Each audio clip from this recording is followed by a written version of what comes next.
Please welcome Tom Kinney, Technical Director at Google, for a demo.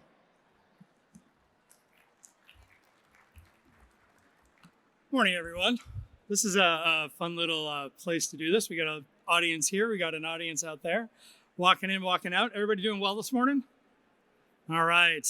I took a flight in this morning from Boston, so it's a little bit of fun coming in and getting to the nice weather, a little bit warmer down here than it is. It's kind of raining and pouring up in Boston. But this is exciting to be here talking about not just AI, but about video intelligence. And one of the things that's really exciting about some of the things that you'll see today is we're moving well past the phase of where we need super deeply trained technologists to do some of the really exciting things that we want to do in national security in the future. So a little bit about my background. I've been an entrepreneur most of my life, done a bunch of startups, been a CTO and a CEO, but I've also been in the Army Reserve for a while now, done a bunch of deployments. I'm a battalion commander right now in San Diego, so I get to enjoy the sun in San Diego, flying from Boston once a month at least. But a part of my career in the Army, a part of what I've done in the civilian sector and where we are today has been about finding ways to empower folks to drive mission results. And this is really important from my perspective. The reason why mission results are so important is you often have, whether it's in the civilian world, whether it's in the federal side, civilian, whether it's in the military side, you often have folks that have really, really great intentions, but they struggle to truly understand what the mission is. And that connection and communication between the two can be really, really difficult. But with the tools that we have today, to be able to accelerate some of the things that we can do closes that gap significantly. I can remember I did a master's in AI a little over a decade ago, and it was a lot of hard coding. It was a lot of late nights. It was a lot of nubby fingers. It was a lot of code. It was a lot of debugging to get some of the basic things that we can literally do today with just a point and a click. And that's one of the parts about accelerating that's really, really interesting. As we think about where the AI mission for Google is, it's really about clearing every barrier. How do we deploy things that are useful? How do we deploy things that are truly predictable as we look at the tools that we're building over time? Now, there's a lot of different opportunities to think about this across the board. And we've talked about clearing barriers, and we've talked about data for a long time. Anybody remember fuzzy logic from the 90s? Remember that phrase? I used it. My first startup had fuzzy logic. I still don't know what it is. How about big data? We all have big data, right? Well, big data is there. And now we have AI ML, which, by the way, is a little bit of a point of contention for me. Machine learning is actually the technology. Artificial intelligence is the result of the application of that technology. So you're not going to hear me say AI ML today. I'll say it either AI or machine learning. But the machine learning aspect of this, and what we're going to hone in a little bit with the video intelligence, is some of the usefulness. The predictability, there's a lot of information out there about you can build an unsupervised machine learning model or a supervised model or a reinforcement model. There's lots of different ways to apply the technology. You can create the predictiveness. You can do some really great analytics. You can look far out. You can look near term. But if it's not useful, it doesn't matter to the person who's actually using the technology every day. That's why we're going to focus a bit on when we think about where we've been to where we're going when it comes to machine learning. Now, there's all kinds of APIs, and there's all kinds of companies that develop APIs, whether it's vision, it's speech, it's translation, it's code completion or code verification, cybersecurity. It is all over the place. But one of the things that's really cool that we'll hone in a little bit here today is this idea of auto ML, auto machine learning, automated machine learning. And the idea behind it is, how can you give folks who may not necessarily have a deep technical background, may not necessarily be coders, the opportunity to develop really interesting tool sets that are useful and that actually solve problems? Because this is really the biggest change that we're going to see in the next 10 years. There is a talk here earlier today about talent management. There's a talk at almost every conference these days about talent management. And how do we find more AI engineers? And how do we find more data scientists and bring them into the national security equation? Well, part of it is that maybe we don't need as many of those folks that we think we need if we have tools that empower folks that are not technologists to really deliver useful applications. That's where AutoML really comes into play. So what is it? How do we even define what this is? Essentially, it's a fairly simple linear process. You have data, AutoML does something with the data, and it generates an output. It feels like that's an oversimplification, and it is. But the basis of oversimplifying it is to understand that if you have some good data that you trust, that you've used before, and you put it inside of a machine that helps you develop these machine learning models, you accelerate your ability to do really interesting things. You don't necessarily need the API. You don't necessarily need code. And what's really interesting about something we'll see towards the end of the demonstration today, you can take the core code that's generated from the model and then push it out to another environment. And you can push it to a web-based environment that also has some automated code generation and code development for what you're trying to do. So this simplification of a process has a lot of great stuff working underneath, but it's designed to drive the usefulness of where we're going. And for the demo that we're going to do today, we're going to look at two different things. We're going to look at how we can do object detection inside of a video stream.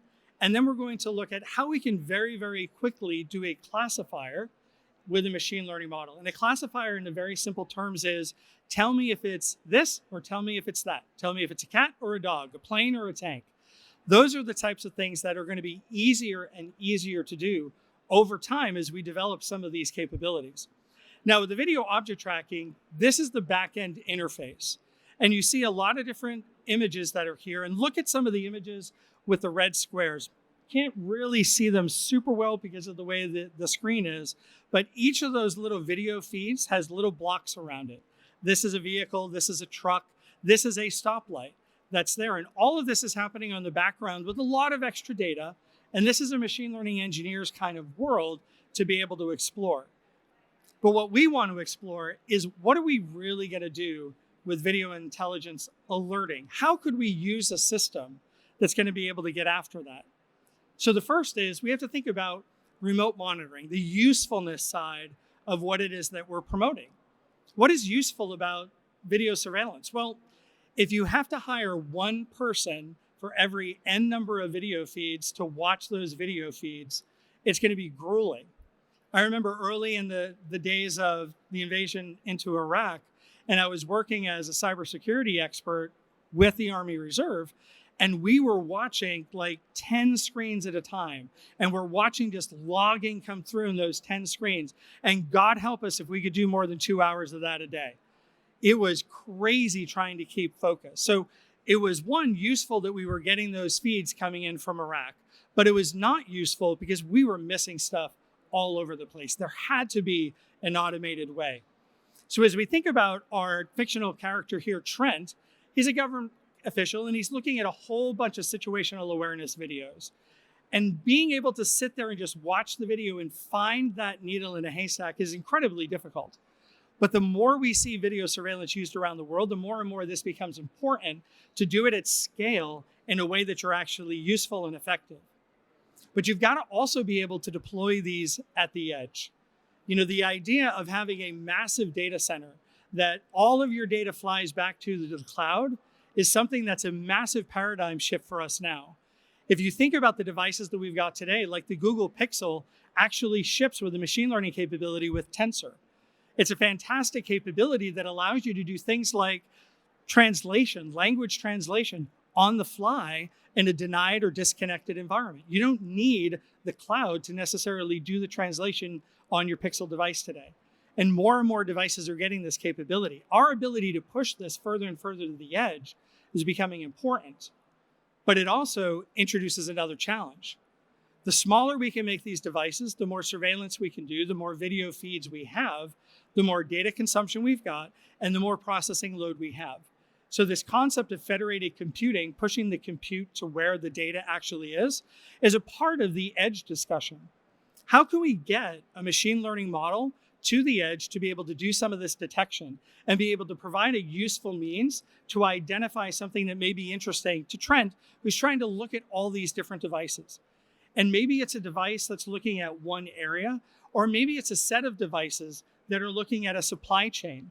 If we think about large-scale combat operations, something I think a lot about with the Army Reserve, I don't necessarily think about my FOB in Afghanistan on the side of the mountain and my radius where I'm engaged as a civil affairs officer. Large-scale combat operations, I've got an end-to-end concern because I'm moving every day. I'm changing my location. I need to know more about my location. So further downstream, I need to understand what's happening. Video intelligence can help with that. Data intelligence can help with that. But it's more than just a point in time or a place in time where this is important.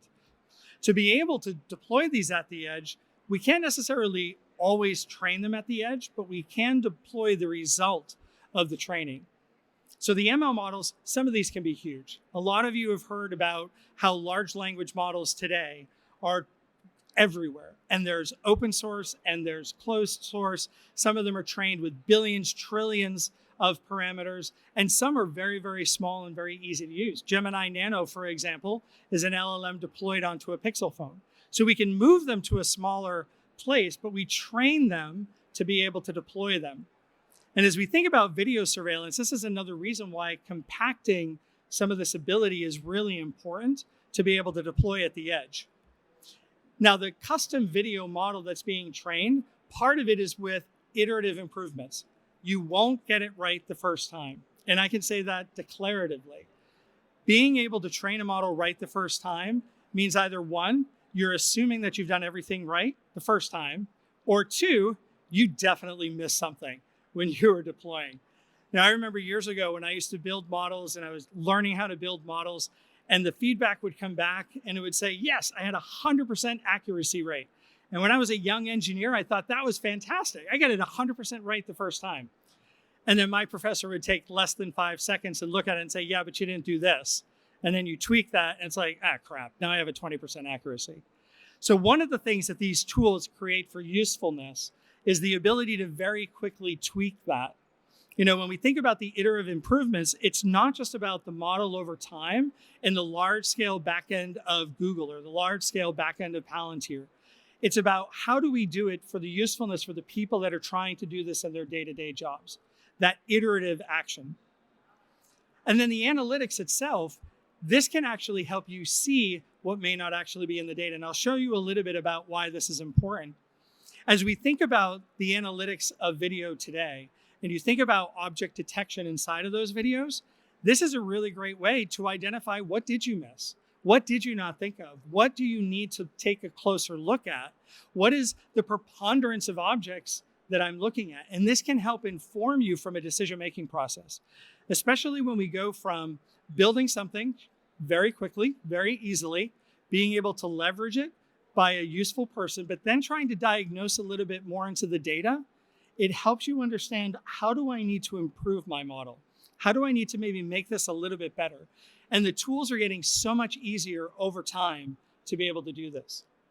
Well, one of the most interesting things from my perspective, as I think about this video intelligence as an example of auto machine learning, is that real-time alerts are incredibly important. How do you identify hundreds of video streams and know when that one image inside of that video pops up? Do you have to wait for the human to pull that data to look at a log? Not necessarily. The usefulness aspect of this can drive the alerting aspect of this so you don't miss something from a video perspective. So let's jump in a little bit. Because I didn't know about the Wi-Fi, I preloaded this, so forgive me. Normally you would click here on video feeds and you would load these up. But these are video feeds that we're using as examples for video intelligence. And look at the screens on the left. The screens on the left are essentially a bunch of different city scenes. We have people who are walking on the street. We have some cabs that are there. We have a bridge. We have all these different locations. These videos were simply uploaded with AutoML with the Vision API, and it identified a few key things inside of this environment. And so what it's doing is actually drawing these blocks around each of these people. What's interesting about this is that this is all different kinds of data, different kinds of days, different parts of the world. And as you look at it from a usefulness perspective, this is really, really hard to keep your eyes on. And there's even some things that are missing. So if you look at the video on the top right, it's not showing us anything. I know it's a little hard to see the blocks inside of the videos, but you notice the video on the upper right has no red block around the whole video. That means there's been no object that's been detected. That's a really interesting thing, because what if you are looking for boats? If you need to know all vehicles in a particular area, and if you look at this boat happens to be going under a bridge, consider even from a national security perspective, our supply chain and what happened in Baltimore just a few weeks ago. The ability to monitor video screens and have someone constantly looking at those video screens might mean that somebody turned around, put a little creamer in the coffee, a little sugar, stirred it around a little bit, took a bite of their dinner, and then they turned, and all of a sudden, 2 minutes ago, there was just a ship passing under the bridge, and now there's a bridge that's collapsed. So the alerting mechanism isn't there. So how do we make this useful? One of the really cool ways of doing this is just to add a detection label. So I added the word boat into the detection labels on the right-hand side. I added the label, and now it's actually detecting the boats. This is one of those things that it's easy to see in the large scale, but what about the small scale? In between a couple of my deployments, actually, I had just crossed the finish line of the Boston Marathon in 2013, like 30 seconds before the bombs went off. And my wife and my daughters were across the street. I had just hugged them and smiled. I did a personal record, 3:45 for anybody who's keeping track. Did a personal record for the marathon, and then all hell broke loose. So for me, one of the things that I thought was really interesting about this is I've got all these people that are walking around. I'm going to add a backpack label. I'm going to see where these backpacks are. As we think about what the marathon is today, like this marathon today, even 11 years later, is incredibly intense with police scrutiny.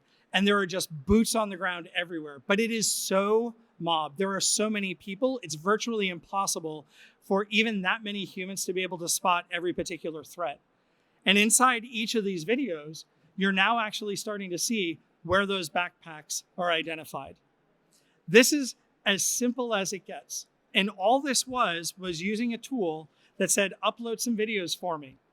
And then the videos went through this process. I'm going to go ahead and just get this authentication going real quick. Goes through a process for looking at the analytics side. And the analytics builds this data based on the videos. So on the right here, you see detected objects. And this is looking at all the different classes of objects that it created for you automatically inside of AutoML. And it's saying, here are the things that are most often happening. And so you can look at this and you can look here, the detected objects over time for the videos. You can look at how often each of the objects were detected. And this can help inform you of what you're looking at. So as I look back here, maybe the only things that I'm really looking for are backpacks and boats. And I can just take some of these off, keep the boats on, singular. You got the backpack, maybe a bicycle, take the cars off.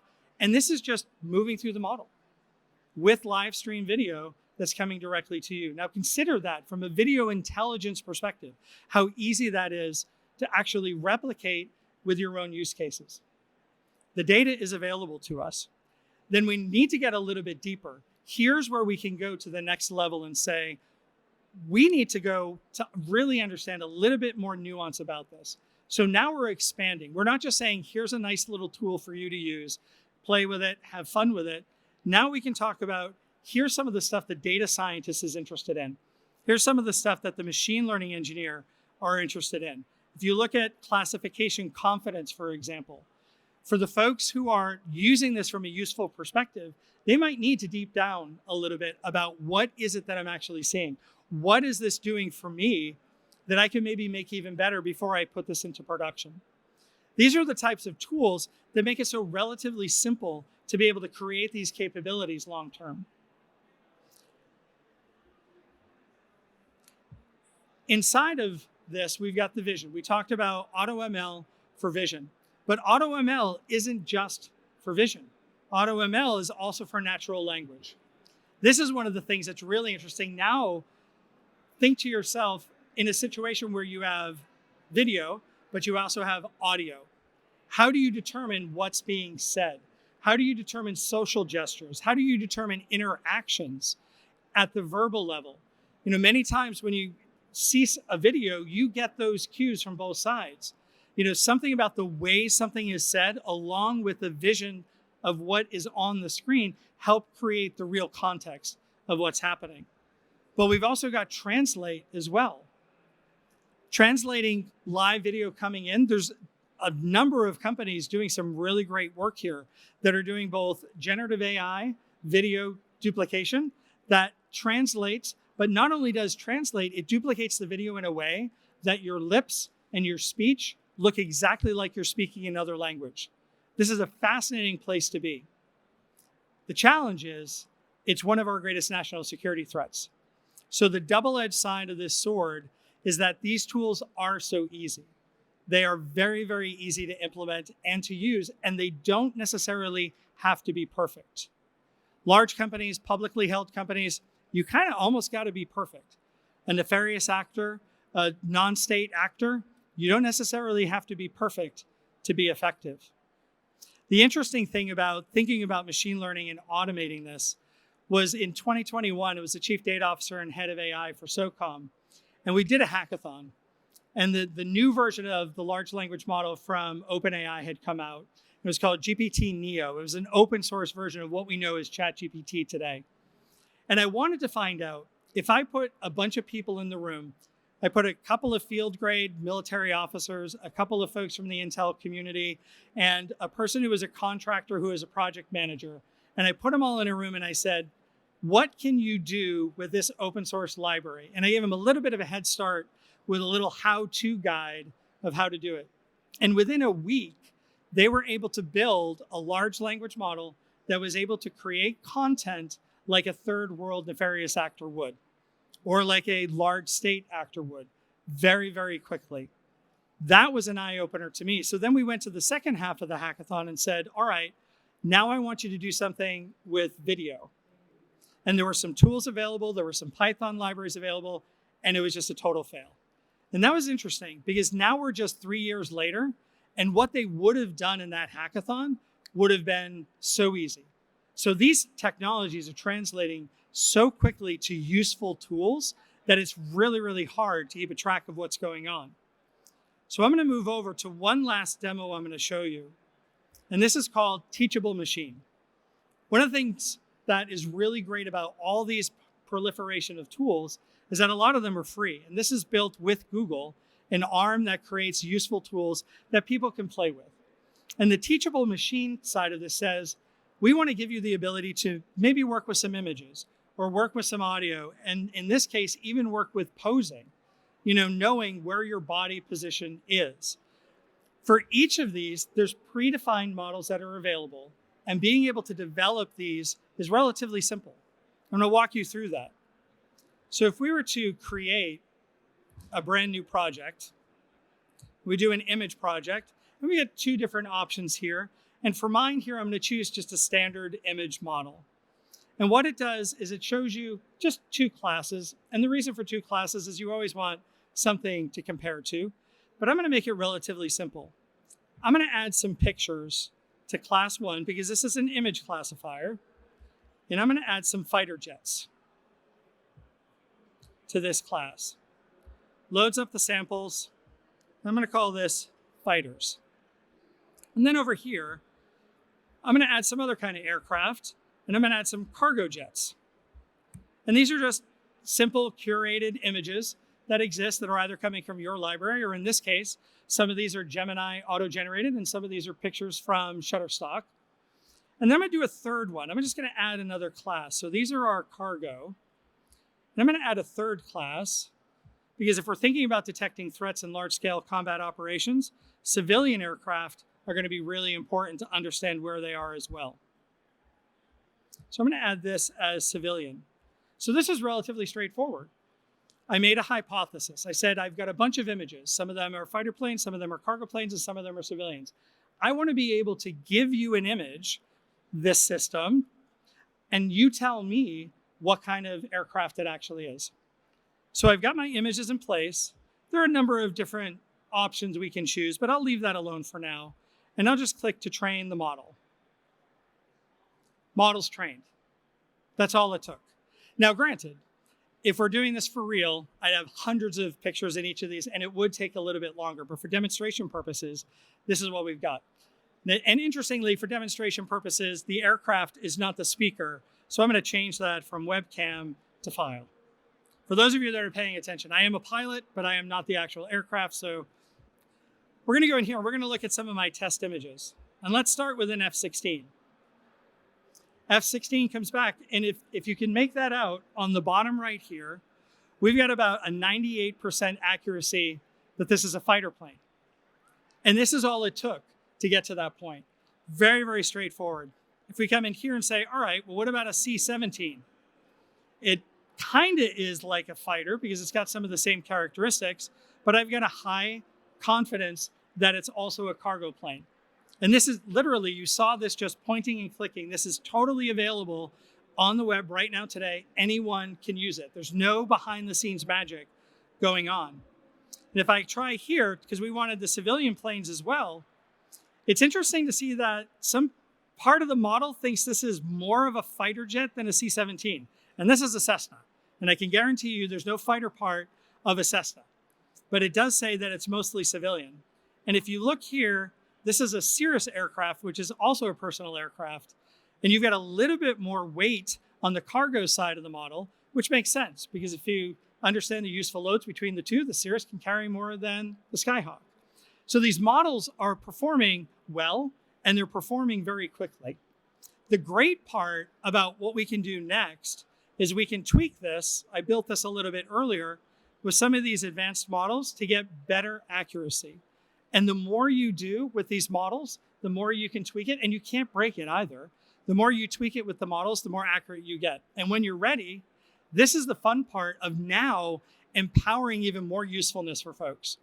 If you hear about automated code generation, think about no-code systems. There's so many of them available today, and being able to deploy these is very, very quick. And so is deploying the model. The only thing we need to do is click on Export Model, and we have our entire JavaScript library available to us.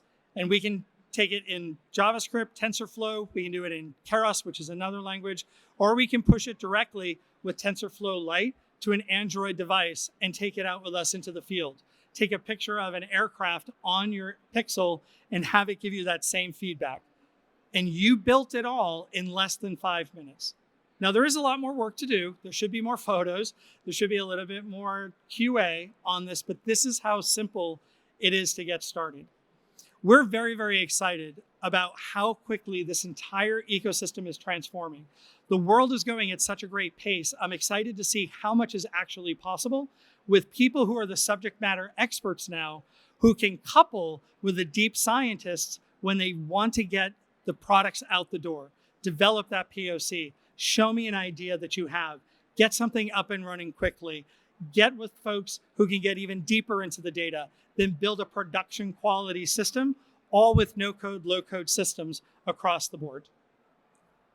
So that's my demo for today. I hope it was useful to you, a couple of different aspects of what we've got here, and I'm happy to answer any questions after the talk. Hope you have a great rest of the conference.